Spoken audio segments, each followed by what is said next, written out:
네, 자 반갑습니다. 한국경제TV 1호 전문가 홀짝 박사 김은석입니다. 자 오늘은 좀 짧고 굵게 지금 시장 관련된 얘기, 지금 3월 말에서 4월 넘어가는 과정에 약간 시장 관련해서 좀 변곡점이 하나 나올 수가 있거든요. 오늘 그 얘기 잠깐 좀 드릴 거고요. 그 다음에 지금 다들 궁금해하는 반도체라든가 또는 2차전지라든가 또는 밸류업 관련된 뭐 금융주나 자동차를 포함해서요. 요런 기업들 얘기 오늘 좀 드릴 겁니다. 자, 오늘은 뭐 그동안의 관련 얘기들 제가 좀 상세하게 자주 언급을 드렸기 때문에요. 오늘은 좀 짧고 굵게 지금 방송에서 못다한 이야기 핵심 사항들만 좀 전달할 테니까 참조해 주시고요. 자, 그거 말씀드리기 전에 이벤트 잠깐 안내를 좀 드릴 수 있도록 하겠습니다. 제가 지금 3개월에 한 번씩 분기별 유망주 자료집을 여러분들한테 제공을 해드리고 있거든요. 올해 1월 달에도 제가 여러분들한테 1분기 유망주 자료집 해가지고 한번 공개를 해드렸고요. 자, 이제 지금 오늘이 3월 14일이니까 이제 1분기가 다 끝나갑니다. 그래서 이번에는 이제 2분기 4월, 5월, 6월이죠. 2분기 유망주 자료집 제가 지금 만들고 있거든요. 그래서 요거 지금 여러분들한테 제가 아마 3월 31일 날, 3월 마지막 금요일입니다. 3월 31일 날 여러분들한테 그 배포를 해드릴 거예요. 그래서 요거 필요로 하신 분들은 무료니까 미리 신청해 놓으시면 3월 31일 날 여러분들 핸드폰으로 자료집이 발송이 될 겁니다. 요즘 뭐 핸드폰으로도 자료집 다 보고 할 수 있거든요. 하니까 자, 요거 필요하신 분들은 그 신청하는 방법은요. 일단 무료입니다라는 얘기 먼저 드리고요. 신청하는 방법은 여기 1668-4395번 그 자료집 받을 핸드폰으로 이쪽으로 좀 전화를 하셔가지고 뭐 받으시겠습니까? 뭐 1번 누르세요 하면 1번만 누르면 그냥 되거든요. 뭐 요렇게 또 수집된 여러분들 전화번호로 뭐 다른 쪽으로 우리 한국경제TV 쓰고 하는 거 아니니까 뭐 그런 건 없으니까 편하게 1668-4395번으로 이렇게 전화하셔가지고 ARS 신청 1번인가 아마 그럴 겁니다. 요 신청하시면 3월 31일 날 제가 2분기 유망주 자료집입니다 하고 그 내용 만들어서 보내드릴 테니까 참조하시고요. 여러분들한테 요 자료집 발송 날짜는 정확하게 3월 31일입니다. 아마 일요일일 거예요. 3월 31일 날 발송이 될 예정이니까 참조하시기 바랍니다. 자, 요 화면 없애야 되니까 요 번호 메모하실 분들 미리 메모하시고요. 그리고 3월 31일 날 일괄적으로 배송 일괄적으로 여러분들 핸드폰으로 문자로 홀짝박사 2분기 유망주 자료집입니다 하고 문자가 나갈 거예요. 그러니까 그 점 참조하시기 바랍니다. 자, 요 화면은 이제 치우고요. 자, 시장 관련된 얘기부터 잠깐 좀 드리겠는데요. 자, 제가 여러분들께 지금 계속적으로 말씀을 드렸던 부분이 어떤 내용이냐 하면 우리가 지금 요게 지금 보고 계신 화면이 나스닥이거든요. 나스닥인데 제가 2020년 3월 달에 코로나가 터졌죠. 잠시만요. 색깔을 뭐 재수 없으니까 빨간색으로 바꾸겠습니다. 자, 우리가 2020년 3월 달에 코로나가 터졌고요. 코로나가 터지니까 미국이 뭐 가만히 있을 수가 없습니다. 경기 부양 차원에서 금리를 공격적으로 제로까지 내리고 이것도 부족해서 천문학적인 달러를 찍어 풀었어요. 양적 완화를 했습니다. 자, 이러다 보니까 달러 들고 있어봐야 이자도 없고 또 달러 공급량이 는 거니까 달러 가치는 떨어질 수밖에 없겠죠. 달러 값어치가 급격하게 떨어졌고요. 달러가 이렇게 떨어지니까 달러를 대체하는 자산, 달러를 대체하는 자산 시장 쪽으로 달러 들고 있는 것보다는 달러 대체할 수 있는 자산으로 돈 들어오는 게 유리하겠죠. 이 시장으로 이제 돈이 들어오면서요. 이게 이제 뭐 부동산에도 가고 또 주식시장으로도 가고 주식시장으로 흘러 들어오다 보면 뭐 선진 증시, 미국 증시도 들어가고 또 한국을 포함한 이머징 증시에도 들어가고 자, 이러면서 2020년 3월 이후로 전 세계 증시가 같이 급등을 했거든요. 자, 요랬다가 갑자기 2022년이었죠. 너무 돈을 많이 풀다 보니까 돈을 많이 풀면요, 돈의 가치가 떨어지고 그럼 돈으로 사고 파는 물가는 올라가거든요. 근데 일반적으로 미국 같은 경우는 글로벌 기축통화지를 갖고 있기 때문에 미국의 달러는 전 세계에 다 퍼져 있기 때문에 아무리 돈 풀어도 미국 내 물가가 크게 올라가지 않습니다. 자, 그런데 이번 같은 경우 좀 달랐어요. 아무래도 미중 간의 무역전쟁 중이라서 좀 미국이 예전처럼 싼 가격에 중국에서 물건을 가져오지도 못하는 그런 환경이었고, 또 거기다가 이제 코로나가 터졌다 보니까 글로벌 어떤 공급망들이 막 훼손돼 있다 보니까 아무래도 이제 물가 자체가 좀 치솟는, 옛날 같으면은 미국이 아무리 돈을 풀어도 미국 내 물가는 크게 오르지 않았는데, 이번에는 이제 미중 무역 전쟁 중이었고 또 코로나 때문에 공급망도 좀 망가져 있는 것도 있고 이런 것들이 막 짬뽕 되다 보니까 돈 푼 만큼 물가가 막 치솟는 흐름들이 지금 잡혔고요. 이러면 이거를 방치할 수가 없거든요. 하다 보니까 미 연준에서 야, 이거 큰일 났다, 물가 이렇게 올라가면 좀 나중에 후유증이 엄청 쓸 수 있다, 지금 좀 고통스럽더라도 물가 올라가는 걸 좀 잡고 가야 될 것 같다, 이래가지고 금리를 원래 올릴 계획이 없었는데 금리를 올리기 시작을 했던 거예요. 요 얘기가 언제 나왔냐 하면 2022년 1월 달에 FOMC 회의록이 공개가 됐거든요. 그 회의록의 딱 내용을 보니까 예전 같으면은 이렇게 돈 풀어도 미국 내 물가 크게 안 올랐는데 지금 아무래도 앞서 얘기했던 사항들 때문에 미국 내 물가가 좀 수상하다, 야, 이러면 금리 좀 올려야 될 것 같다, 이 얘기가 2020년 1월 FOMC 회의록에 들어가 있었던 거예요. 이게 공개가 되면서 깜짝 놀라서 시장이 엎어졌다가요, 이러다가 좀 다시 반등 나오는 분위기였는데 러시아 우크라이나 전쟁 터져버렸죠. 러시아와 우크라이나 간에 전쟁 터져버리니까, 전쟁 터지면 또 물가가 막 치솟습니다. 이것까지 짬뽕되다 보니까 어쩔 수 없이 미국이 가파르게 금리를 올리는 사항들이 나오면서요, 금리를 올리게 되면 어떻게 되나요? 달러가 귀해지는 겁니다. 달러가 올라가겠죠. 그러면 달러 가치 하락 때문에 돈이 대체자산 쪽으로 들어오면서 주식과 부동산을 다 끌어올려 놨는데 달러가 다시 가파르게 올라가니까 이쪽 돈이 이렇게 다시 빠져나옵니다. 즉 미국 주식 팔고 이머징 쪽에 투자된 주식 팔아가지고 돈이 다시 달러로 이동하는 과정 속에서요, 주식시장이 급락을 해버린 거거든요. 근데 이러고 있다가 지금 2023년 작년이죠. 작년에도 상반기에 미국은 금리를 계속 올렸습니다만은, 다만 우리가 주가라고 하는 것은 기본 습성이 있죠. 주가는 미래 실적을 좀 선반영해서 달리는 경향이 있어요. 이걸 우리가 흔히 선행성이라고 합니다. 그러니까 지금은 힘들지만 내년이 좀 좋아질 것 같으면 미리 오른다는 얘기입니다. 그래서 지금 뭐 미국이 금리를 강하게 올리고 있고 2023년 상반기에도 미국이 금리를 계속 올렸습니다만은 어쨌든 분위기가 2023년 하반기부터 미국 금리 인상이 멈출 것 같다라는 기대감이 이제 붙기 시작하면서 증시를 끌어올렸고요.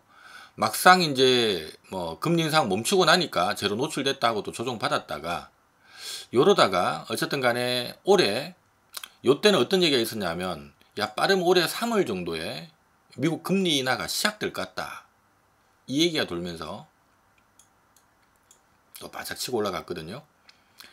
자, 어찌 본다면 지난해에 미국 증시가 올랐던 거는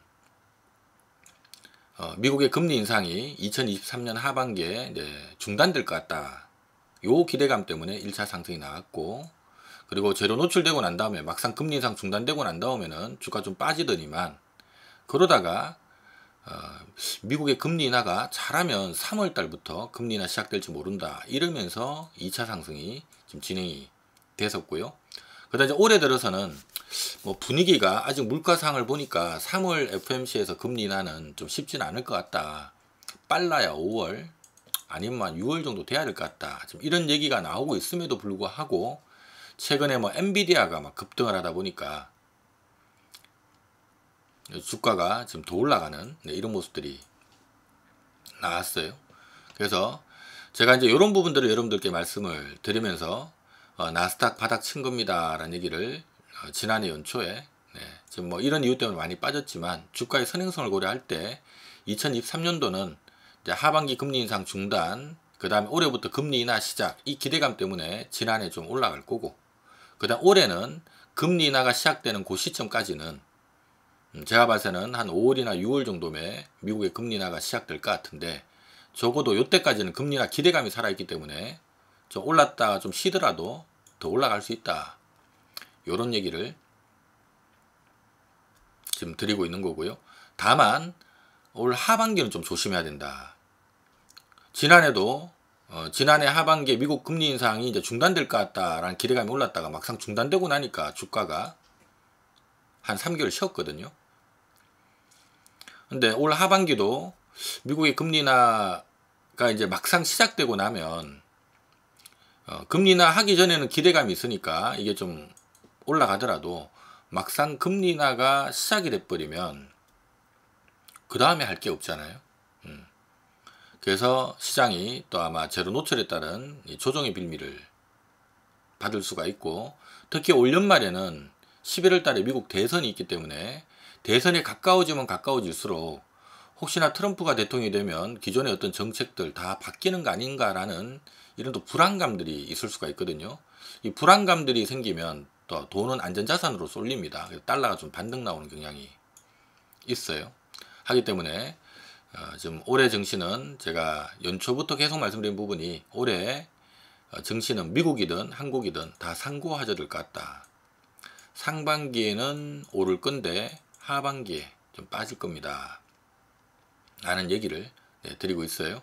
그래서 이런 맥락에서 놓고 보면 지금 올해 들어서 지금 상반기 올라가고 있는데요, 아직 끝난 거 아니란 얘기입니다. 끝난 거 아니고 지금 2분기에 더 올라갈 수 있다 라는 얘기를 첫 번째 여러분들께 좀 드리고 싶고, 다만 그 2분기에 더 오를 수 있는데 지금 3월 말에서 4월 달에는 조금 조정이 한번 들어올 가능성이 있어요.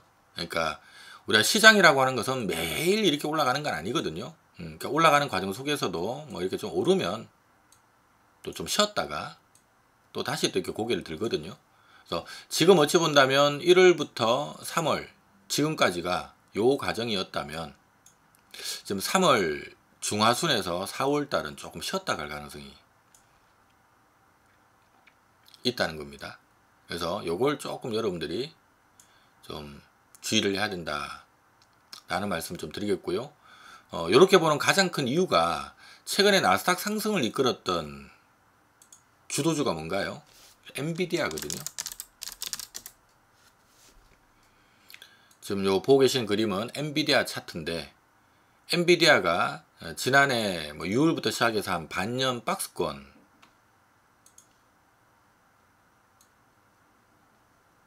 이렇게 나오다가 올해 연초부터 가파르게 지금 올라가고 있습니다.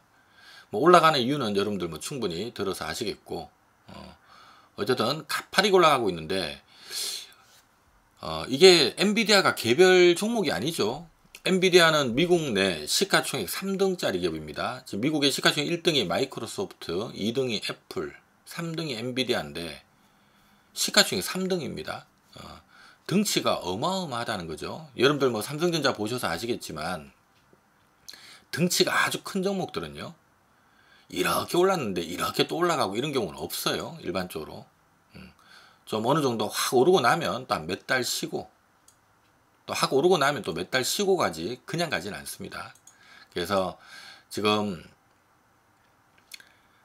최근에 나스닥 상승을 주도했던 거는 엔비디아인데, 이 엔비디아가 지금 연초부터 시작해서 좀 쉬지 않고 올랐고요. 최근에 지금 뭐 지금 딱 1000불 바로 밑인데 지금 시장에서는 목표가 1200불 막 이렇게 제시를 하고 있는데, 지금 분위기는 어쨌든 간에 지금 이렇게 바짝 올랐고, 또 거기다가 다음 주에 3월 18일부터 21일까지 GTC 2024 엔비디아의 AI 컨퍼런스가 열리거든요.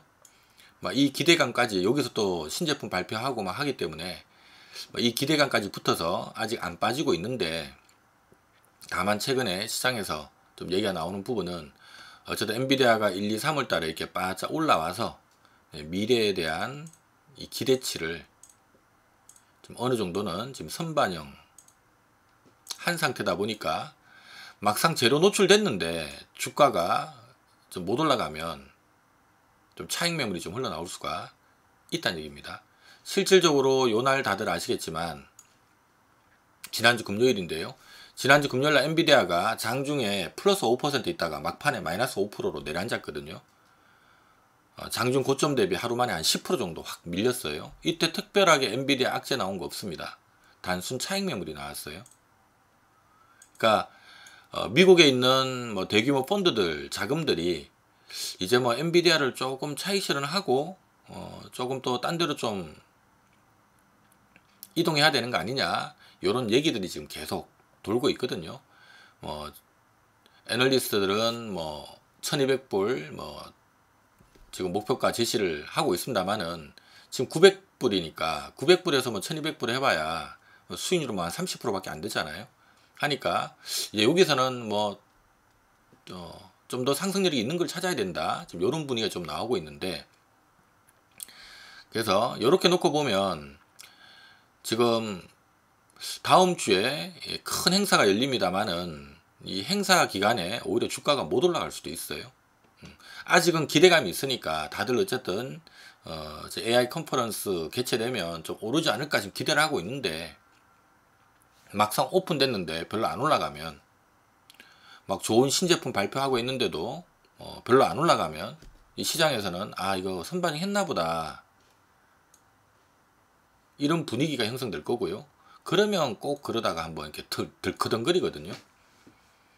그래서 요 가능성이 지금 시기적으로 보면 어떤가요? 엔비디아는 지금 바짝 올랐고, 지난주부터 뭔가 약간 수상한 조짐이 지금 나오기 시작하고 있는데, 다음 주 18일부터 21일까지 관련된 큰 이벤트가 지금 대기하고 있는데, 지금 모양새를 보면 이때 크게 올라가는 분위기 아니거든요. 이러면은 이벤트 노출됐는데도 못 가고 이러다 보면 차익 매물이 나오면서요, 이 기간 또는 이후에 조금 흔들릴 가능성이 한번 있다는 얘기입니다. 재차 올라가더라도 이제 조금 흔들릴 가능성이 한번 남았다는 거예요. 근데 이 시기가 얼추 보면 지금 3월 중하순에서 지금 4월달 과정입니다.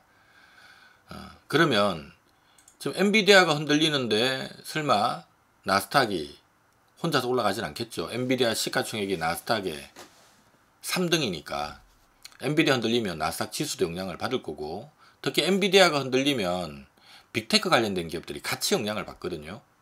하기 때문에 이 나스닥의 흐름들이 지금 연초 이후로 흐름이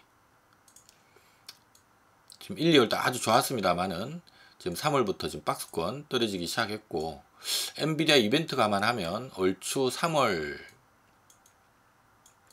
중하순에서 4월 가정, 요 과정에 좀 조정 들어올 수가 있고요. 다음에 이렇게 좀 조정이 나오고 나면 바로 언제 들어가나요? 이제 5월달하고 6월달을 맞이하게 되는데, 지금 시장에서는 미국의 금리 인하 시기가 5월은 좀 힘들 것 같다는 분위기고, 6월 정도를 가장 유리하다라고 지금 보고 있거든요. 거의 6월일 것 같다, 지금 이렇게 보고 있거든요.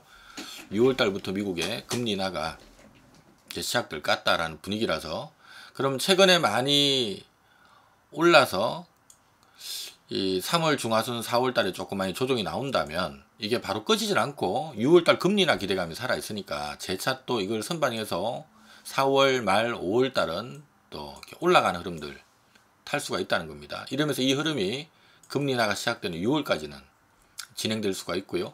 이러면 제가 말씀드렸던 것처럼 올해 상반기 증시는 오르는 거거든요. 그래서 여전히 저는 올해 미국 증시의 흐름은 상고하저가 될 것 같다라고 보고 있고, 상반기 더 올라갈 수 있다라는 얘기고, 단 좀 쉬었다 갈 것 같다, 좀 시기적으로. 그래서 요걸 여러분들한테 말씀을 오늘 좀 첫 번째 드려야 될 것 같고, 약간 속도 조절을 좀 하자 라는 얘기를 첫 번째 드린 거고요. 그 다음에 미국 시장이 이러는데 뭐 나스닥 빠진데 우리는 올라가고 이러지는 않을 거 아니에요. 하니까 우리도 여기 좀 같이 흐름이 연동될 수가 있다 라는 거 첫 번째로 여러분들한테 좀 말씀드리겠고요. 그 다음에 두 번째, 자 그러면 SK 하이닉스를 예를 들어서 보면, 최근에 뭐 SK 하이닉스 관련된 부분들은 제가 방송에서 워낙 얘기를 많이 해서 여러분들 뭐 다들 인지를 하고 계실 겁니다. SK 하이닉스 사야 됩니다, 사야 됩니다 라는 얘기를 제가 작년 하반기부터 올해 또 나스닥 연초에 빠지면서 SK 하이닉스 빠질 때 또 밸류업 추진하면서 SK 하이닉스가 조금 수급적으로 안 좋은 영향을 받을 때 계속 여러분들께 뭐 딴 거 살 거 없고 그냥 SK 하이닉스 하나만 사도 됩니다. 제가 아무래도 TV 방송에서는 좀 중소형주 얘기하기는 좀 그래서 주로 대형주들 위주로 얘기만 드리는데, 어쨌든 SK 하이닉스 쪽, 삼성전자 아니다 그랬죠. SK 하이닉스 요거 사야 된다라는 얘기를 계속 드렸고요. 다만 제가 최근에 TV 방송을 통해서 여러분들께 말씀드렸던 부분이, 저희가 최근에 한 2주 정도 SK 하이닉스 지금 보유하고 있는 물량, 저희가 저희 보유 종목 내 SK 하이닉스 비중이 제일 크다라고 말씀을 드렸고요. 근데 SK 하이닉스를 최근에 2주간 저희가 급등을 이용해서 찔끔찔끔 나눠서 분할 매도로 차익 실현을 하고 있다는 얘기 드렸고요. 마지막 남은 물량은 이날 다 팔았습니다. 지난주 금요일이죠. 마지막 남은 물량은 요날 다 팔았어요. 그래서 이제 저희 SK 하이닉스 없습니다 하는 얘기까지 드렸는데요. 자, 그러면 이제 이게 끝났다고 보는가? 그건 아닙니다. SK 하이닉스 들어갈 수 있어요. 제가 올 상반기 SK 하이닉스 목표를 시가총액 기준으로 한 120조에서 한 150조 사이, 제가 뭐 여러 가지 이유를 설명을 하면서요. SK 하이닉스는 올해 아마 상반기에 시총 기준으로 한 120조에서 한 150조 사이에 들어갈 것 같다라는 얘기를 제가 작년 말부터 계속 말씀을 드렸고요. 120조면 주가로 환산하면 어디쯤 되냐 하면 여기 한 17만원 정도 됩니다. 그래서 올해 SK 하이닉스는 뭐 시가총액 기준으로 120조에서 한 150조, 120조가 여기거든요. 요 안에 들어갈 것 같다라는 말씀을 드렸고, 그래서 제가 작년 말부터 미리 말씀드렸던 부분이, 아마 SK 하이닉스가 지금 1, 4분기에 아마 120조 진입 시도가 한번 들어올 것 같다라는 얘기를 드렸고요. 다만 요거 들어오면 조금 이것도 굉장히 무거운 기업이죠. 대한민국 시가총액 2등 기업이니까 바로 가지는 못할 거고, 이쯤 들어오면 이제 조금 또 좀 쉬었다가 이러다가 다시 2분기에 이 안으로 좀 들어가지 않을까. 뭐 150조까지 갈지는 모르겠고 요 사이로 다시 들어가는. 그래서 올 상반기 SK 하이닉스 흐름을 제가 이렇게 전망을 해드렸고요. 그래서 저희는 그런 이유 때문에 여기서 물량을 계속 모았다라는 얘기를 드렸던 거고, 최근에 SK 하이닉스를 저희가 분할 매도한 거는 요 120조 들어왔기 때문에 분할 매도로 좀 깐 겁니다. 그래서 아직은 중기적으로 보면 더 갈 수 있지만 분위기가 한 달은 좀 쉬었다 가지 않을까, 뭐 한 달에서 한 달 반 정도는 좀 쉬었다 가지 않을까 싶어서 저희는 최근에 좀 분할 매도로 차익 실현했다라는 말씀드렸고요. 요거 기다리고 있다는 얘기입니다. 요때 다시 잡으려고 기다리고 있다라는 얘기를 드렸어요. 하니까 지금 SK 하이닉스를 포함한 AI용 반도체 가지고 계신 분들, 요 그림 좀 염두하시고 여러분들도 좀 대응을 하시는 게 좋지 않을까. 앞서 제가 엔비디아 또 말씀드렸잖아요. 때마침 엔비디아도 제가 좀 전에 다음 주에 이제 AI 컨퍼런스가 열리는데 그 시기 감안하면 엔비디아도 아마 3월 중하순에서 한 4월 정도까지는 좀 조정 받을 가능성이 높기 때문에 요 시기가 요 시기입니다. 그래서 설마 엔비디아 주가 빠지는데 SK 하이닉스 혼자 올라가고 이러진 않을 거 아니에요. 최근에 SK 하이닉스가 올라간 거는 엔비디아 때문에 올라간 거니까. 그래서 이런 부분들 좀 염두를 하고 반도체 쪽 전략을 여러분들 좀 세워라 라는 말씀 드리겠고, 두 번째는 제가 그러면서 이제 말씀드렸던 부분이, 그러면은 어쨌든 간에 이 엔비디아의 빈틈, 그러니까 빈 공간, 이 부분을 어디서 좀 메워야 될 건데, 한국으로 따지면 한국 반도체주들의 이 빈 공간을 뭔가 하나 메워야 될 건데, 이걸 도대체 어떤 사람이 메울까? 그러니까 제가 봤을 때는 단기적으로는 아마 2차전지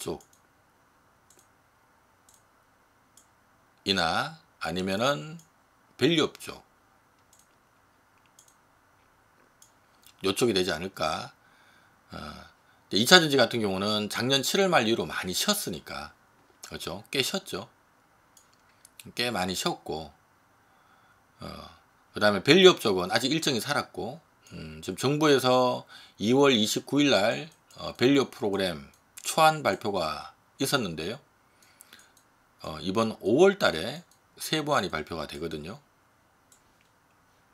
그래서 세부 방안 발표 요 일정이 지금 있기 때문에 아직 제로가 살아서 밸류업 쪽이, 그러니까 어찌 본다면 2차전지는 작년 7월 말 이후로 쭉 빠졌다가 지금 바닥을 다지면서 지금 바닥에서 아직 이러고 있고, 밸류업 관련주들은 원래 소외되어 있다가 1월 말에서 2월 달, 그러니까 1월 말에서 2월 초에 바짝 올라왔다가 지금 한 달 정도 이렇게 기간 조정 받고 있거든, 제로 노출되고 난 다음에. 근데 이제 5월 달 이벤트가 또 있으니까 얼추 보면 또 한번 움직일 시기가 됐다는 겁니다. 그래서 2차전지가 좀 바닥에서 그러니까 엔비디아나 한국 반도체들의 어떤 약간 빈 공간을 이쪽에 조금 채워나가는 그런 흐름들이 들어오지 않을까. 그 다음 밸류업 관련대들이 좀 들어오지 않을까. 이런 말씀을 좀 드리면서요. 2차전지 쪽은 뭐 대표적인 기업 하면 LG 에너지 솔루션도 있겠고, 그 다음에 뭐 포스코 홀딩스도 있겠고, 그리고 포스코 퓨처엠도 있겠고, 에코프로 BM도 있겠고요. 그 다음에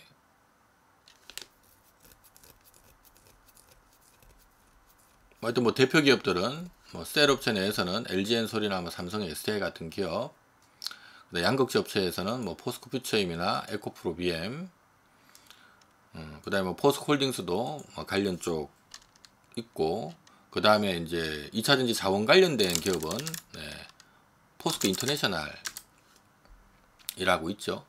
그래서 제가 1월 말부터 이쪽 여러분들한테 얘기를 쭉 드리면서요. 제가 뭐 여러분들 뭐 2차전지는 워낙 잘 아시겠지만, 제가 지난 7월 말 2차전지 상투 쳤다 라는 얘기를 제가 드리면서요. 2차전지가 성장하는 건 맞는데 주가가 이만큼 올랐다는 얘기는 그를 선반영한 거다라는 얘기를 들었어요. 그래서 2차전지 상투 쳤다, 이거 가지고 계신 분들 빨리 팔아야 된다 라는 얘기를 제가 좀 급하게 제가 뭐 계속 얘기를 드렸었고요. 다만 이러면서 이제 쭉쭉쭉 빠지면서 순식간에 석 달 만에 반토막 났거든요. 그리고 뭐 신용 반대매매도 막 터져버리고, 그래서 신용 반대매매 터지고 하면 일반적으로 잡아야 된다. 반대매매 터지면 단기 또 바닥은 만들거든요. 그래서 좀 잡아야 된다 해서 제가 계속 팔아라고 했던 에코프로 BM 뭐 2위에서 계속 팔아라고 한 거고, 저희 이제 10월 달에 에코프로 BM을 포함한 2차전지주들 단기 반등 노리고, 신용 반대매매 터지면서 빠지길래 단기 반등 노리고 저희 좀 들어갔습니다 라는 말씀을 드렸고요. 다만 그 물량을 뭐 공매도 금지 발표하고 뭐 윤석열 대통령이 또 한 번 더 얘기하고 이러면서 뻥뻥 뜨길래 저희 나눠서 차익 실현했다 라는 얘기를 드렸고, 그 다음에 또 말씀드렸던 부분이 그러다가 제가 지금 1월 말에 또다시 들어가기 시작했다라는 얘기를 드렸거든요. 1월 말에 에코프로비엠도 사고 저 2차 전지주들 또 사고 있습니다 라는 얘기를 드렸어요. 그래서 실질적으로 1월 말에 에코프로비엠은 요날 들어갔다 하고 저 여러분들한테 말씀을 드렸고요. 그 다음에 에코프로비엠만 들어간 게 아니라 같은 날 저희 포스코 퓨처엠도 같은 날 들어갔고, 그 다음에 포스코 인터내셔널도 죄송합니다. 포스코 인터내셔널이네요. 인터내셔널 들어가고, 포스코 퓨처엠은 요때 들어간 게 아니라 요때 들어간 거고 좀 뒤에 들어갔습니다. 그래서 제가 최근에 2차전지 쪽 LG엔솔도 1월 말에 저희 추가 배팅해서 단 요 물량은 제가 여기서 한번 틀었다라는 얘기를 드렸고요. 뭐 이번 주는 요날 화요일날 아침에 그날 좀 돈 들어오는 분위기라서 단타를 한번 들어가자 하고 아침에 들어갔던 거 오늘 그냥 짧게 차익실현 해버렸습니다. 그냥. 그래서 최근에 2차전지 관련해서는 여러분들한테 1월 말부터 제 에코프로비엠 들어갔다, 포스코 인터내셔널도 들어갔고, 뭐 포스코 홀딩스도 들어가고 뭐 이러면 포스코 홀딩스는 제가 최근에 단타로 들어가서 차익실현 해버렸고, 그래서 좀 요런 얘기들을 좀 드렸습니다. 그래서 2차전지 쪽이 한번 그 반도체의 빈 공간을 한번 2분기에 바튼 터치가 나올 수가 있어요. 근데 요거는 우리 아무래도 이 뭐 주식이라고 하는 게 정보도 중요하거든요. 저 같은 경우는 저는 이제 펀드 매니저를 하다가 우리 한국경제TV 제가 1999년에 그때만 해도 20대였는데 제가 펀드 매니저 하다가 우연히 한국경제TV 방송 출연하러 온 게 2년 돼서 지금 26년째 지금 한국경제TV 방송을 제가 하고 있고, 한국경제TV랑 같이 제가 사업을 좀 진행을 하고 있는데요. 지금부터 한국경제TV 안에서 저는 또 홀짝파사 증권대학이라는 이런 또 자문상품도 운영을 하고 있고, 근데 어쨌든 간에 이제 그 펀드 매니저를 하다가 이 업계에 들어왔기 때문에 저희 뭐 당시에 함께 근무했던 선후배들 아직 다 업계에 있거든요. 근데 제가 뭐 중간중간에 자주 봅니다. 여의도에 있다 보니까. 근데 이제 최근에 얘기가 살짝 들리는 부분들이 제가 좀 전에 얘기했던 것처럼 엔비디아 흔들림이 지금 포착이 되다 보니 나스닥도 같이 흔들리기 시작하고 있고, 이러면 일반적으로 이 펀드 매니저들은요, 보유하고 있는 주식이 이렇게 있으면 보통 이 물량이 이만큼은 성장 주고 요만큼은 가치 주고 이렇게 되는데, 보통 큰 펀드 운영하는 애들은 운영하는 펀드의 대부분이 주식형 펀드입니다. 주식형 펀드라고 하는 것은 무조건 주식 비중이 최소 90% 이상 확보가 돼 있어야 돼요. 무슨 얘기냐 하면 뭔가 우리 개인처럼 단순 차익 실현을 할 수 없다는 얘기입니다. A를 만약에 조금 비중을 드러내게 되면 다 안 팔고 이 중에 비중을 일부라도 드러내면 이 비중은 일부는 성장주 안에서 다른 종목으로 돌든가 또는 뭐 가치주로 좀 이동하든가 이동을 해야 돼요.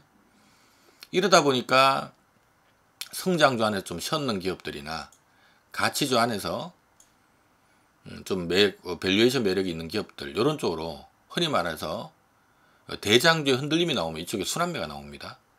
그래서 지금 미국 시장 내에서 엔비디아의 지금 흔들림이 포착이 됐기 때문에 한국 반도체도 같이 영향을 좀 받을 수가 있거든요.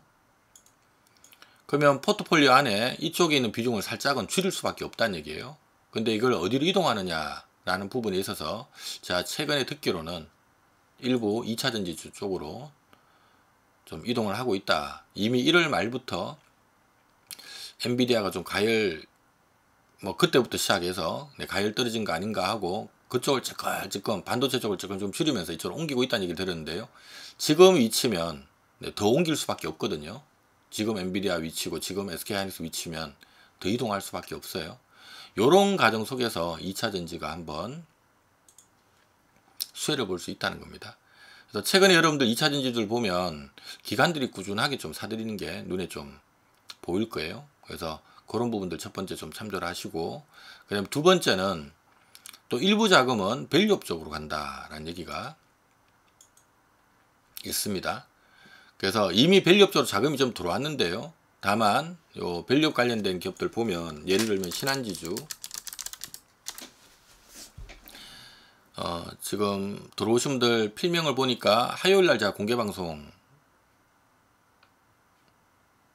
할 때 들어오신 분들도 계셨던 것 같은데, 화요일날 제가 말씀드렸죠. 저희 지금 신한지주 갖고 있습니다. 지난주 금요일날 샀고 화요일날 좀 더 샀어요 하고 제가 얘기를 드렸었거든요. 이유는 아마 순환매가 한번 이쪽으로 지금 붙는 분위기다 라고 말씀을 드렸었고요. 이 무거운 기업은 오늘 8%나 떴습니다. 제가 그 당시 이제 어떤 논리로 화요일날 여러분들한테 말씀드렸냐 하면, 이 밸류업 관련된 기업들이 1월 말에 밸류업 관련 이슈가 딱 붙었죠. 요때 이슈가 노출이 됐던 거고요. 그 다음에 2월 29일 날 1차 발표가 있었던 거고, 그 다음 5월 달에 이제 2차 발표를, 세부 발표를 합니다. 그래서 이슈 노출되면서 일단 한번 물량 들어왔다라는 얘기를 제가 드렸고요. 이슈 노출되면서 물량 한번 들어왔고, 그 다음에 이제 기간 조정,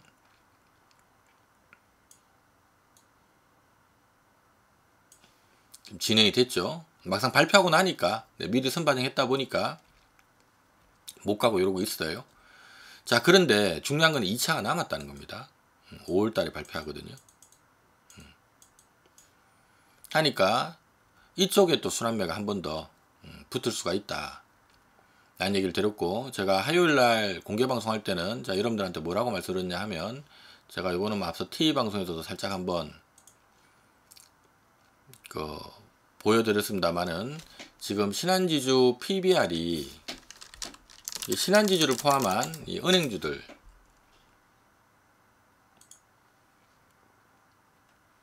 여기 보시면은요,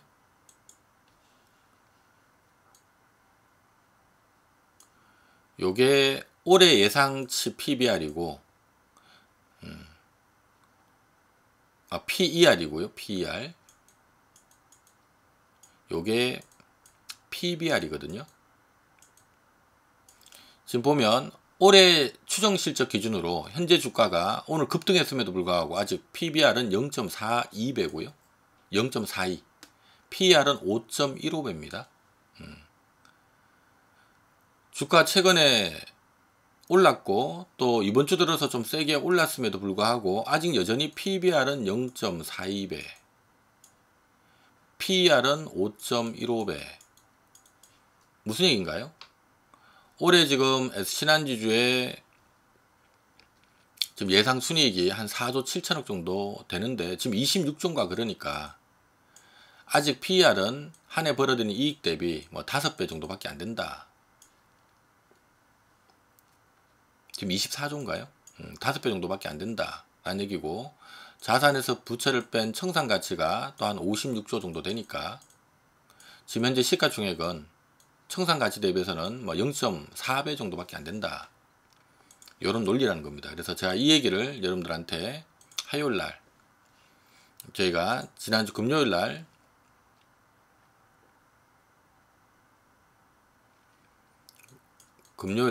배팅 좀 했고요. 그 다음에 그리고 화요일날 요 가격에서 추가로 더 매수를 또 했다. 그래서 저희 전체 자산의 한 15% 정도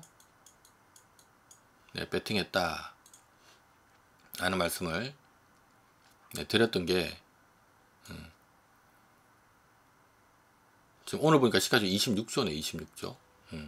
아직 여전히 뭐 25조, 요때만 해도 뭐 24조 정도였습니다.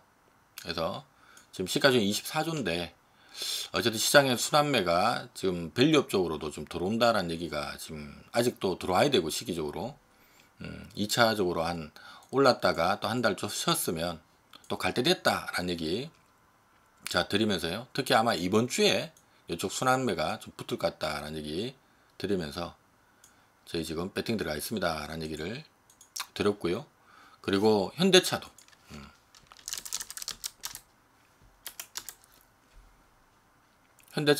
저희 현대차 저희 들고 있다가 연초에 현대차 저희 배팅해 가지고 뭐 밸류업 하는지도 모르고 네, 배팅했다가 운 좋게 밸류업 한다 이러면서 막 올라가길래 그럼 빨리 팔면 안 된다고 냅뒀다가 대신 저희 다 차익실현 했거든요. 현대차 다 차익실현 했다가 이번 주에 빠지길래 그럼 잡아야지 하고 잡아서 대신 오늘 팔았습니다. 요거는 단기로 들어간 거라서 그래서 지금 지난주도 오늘 차익실현 했어요. 저희 그러니까 지난주 금요일하고 이번 주 화요일 날 저희가 좀 분할 매수로 들어간 거는 한 일주일 뭐 대충 이번 주 이벤트가 있어서 이번 주에 하여튼 차익실현 하는데 문제 없을 것 같으니까 조정받을 때 좀 모아보자 하고 지금 현대차 이번 주에 물량 좀 모았던 거 오늘 바로 차익실현 해버렸고요. 신한지주도 좀 모은 거 오늘 좀 차익실현을 했습니다. 근데 다시 또 사는 타이밍을 노릴 거예요. 네. 그래서 오늘 참조적으로 저희는 지금 포트폴리오 내에 중단기 유망주 저희 한 45% 정도 갖고 있고요.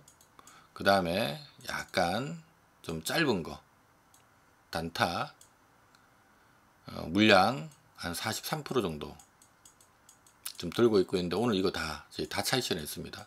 다 현금 만들었어요. 그래서 회원분들한테는 오늘은 선물 옵션 만기일이라서 네, 만기 영향 때문에 프로그램에서 좀 들어온 날이라서 네, 그것 때문에 올랐는 거라서 내일 좀 꺼질 수가 있다. 현금 좀 만들어 놓자 해서 제가 현금은 좀 다시 만들어 놓은 상태인데 이 부분들 여러분들 좀 참조하시면서 매매 전략을 좀 세워 나가시면 좋을 것 같습니다. 그래서 오늘 얘기하고자 하는 부분의 핵심은 뭐냐? 첫 번째는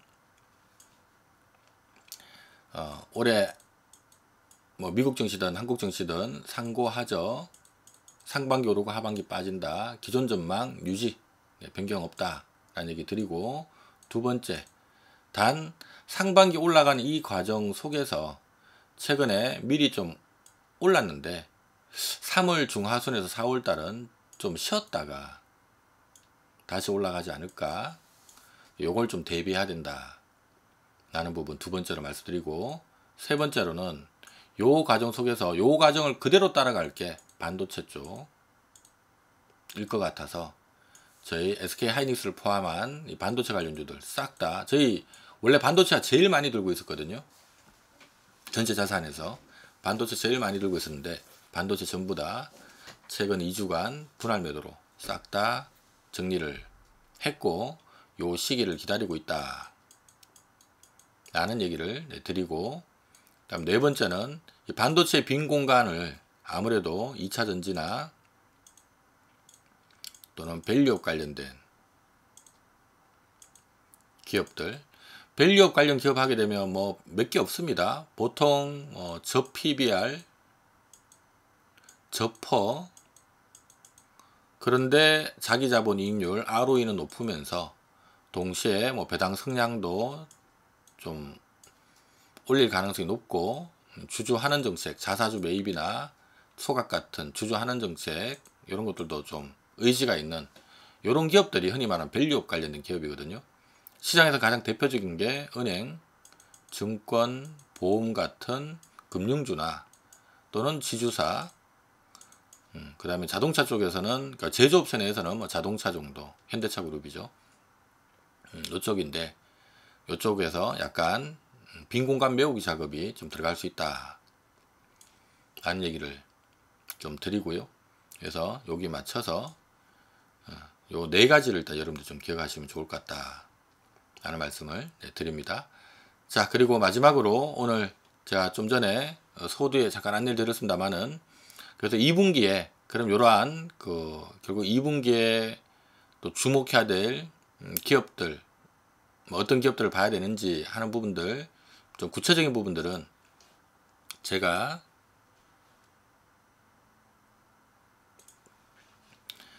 이번 3월 31일 날 여러분들한테 또 종목 자료집 만들어서 또 무료로 공개를 해드릴 테니까 그 내용들 참조하셔서 참조로 제가 요 유망주 자료집은요 3개월에 한 번씩 여러분들한테 무료로 배포를 해드리고 있습니다. 올해 1월 달에 한번 배포를 해드렸고요. 1월 달에는 그 1분기 유망주 배포를 한번 해드렸고, 이번 3월 31일에는 2분기 유망주 뭐 반도체 뭐 2차전지 뭐 밸류업 뭐 해가지고 그 각각적으로 정리를 제가 쭉 그 주요 산업별로 정리를 해가지고 관심주들 리스트 뭐 투자 포인트까지 정리를 해서 여러분들한테 드릴 테니까, 자 요거는 다시 한번 공지를 드립니다만은 요거는 일단 무료로 저희가 공개를 해드리는 거고요.